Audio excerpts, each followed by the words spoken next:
নারীদের premier league ক্রিকেটে প্রথমবার খেলতে এসেই বাজিমাত করেছে শেলটেক ক্রিকেট একাডেমি। নিগার সুলতানা জ্যোতির নেতৃত্বে গড়া দলটা অপরাজিত চ্যাম্পিয়ন। অবশ্য এক ম্যাচ আগেই চ্যাম্পিয়ন হওয়ার খবরটা পেয়েছিল শারমিন সুলতানারা। নিজেদের শেষ ম্যাচেও বিকেএসপিকে ৮ উইকেটে হারিয়ে জয়ের ধারা অব্যাহত রেখেছে শেলটেক। ট্রফি হাতে নিয়ে তাই জ্যোতিদের অন্যরকম উদযাপন। লিগের শেষ দিনের আকর্ষণ ছিল আবাহনী মোহামেডান লড়াই। মূলত এটি ছিল রানার আপ নির্ধারণী ম্যাচ। ইউল্যাব মাঠে আবাহনীকে ১১৮ রানে হারিয়ে রানার আপ হয়েছে মোহামেডান। এবার ৮ ম্যাচের সবগুলো জিতেছে শেলটেক।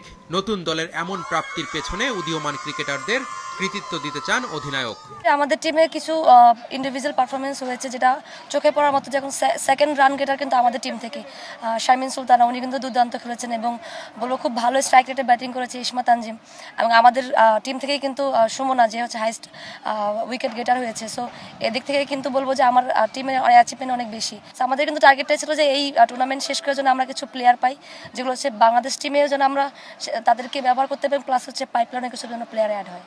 কোনো ধরনের স্পন্সর ছাড়াই হয়েছে এবারের মেয়েদের লিগ। চ্যাম্পিয়ন দলকে দেওয়া হয়েছে মাত্র ২ লাখ টাকা। তবে আগামী বছর থেকে স্পন্সর আসবে, সেই সাথে প্রাইজ মানিও বাড়ানো হবে।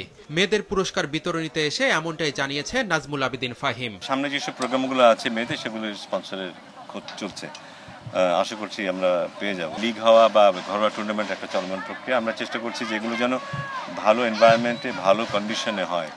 প্লেয়াররা যেন চ্যালেঞ্জের মুখোমুখি হয়, নিজে খেলার মধ্যে দিয়ে চ্যালেঞ্জের মুখোমুখি হয়। ক্লাবগুলো যদি ইনভেস্ট করে, সামনে এগিয়ে আসে, তাহলে আরো ভালো দল গঠন করবে এবং আমরা আরো কম্পিটিটিভ খেলা দেখতে পাবো। মেয়েদের লিগ আরো জমজমাট করতে নতুন পরিকল্পনা নেওয়া হবে, এমনটাই জানিয়েছে বিসিবি।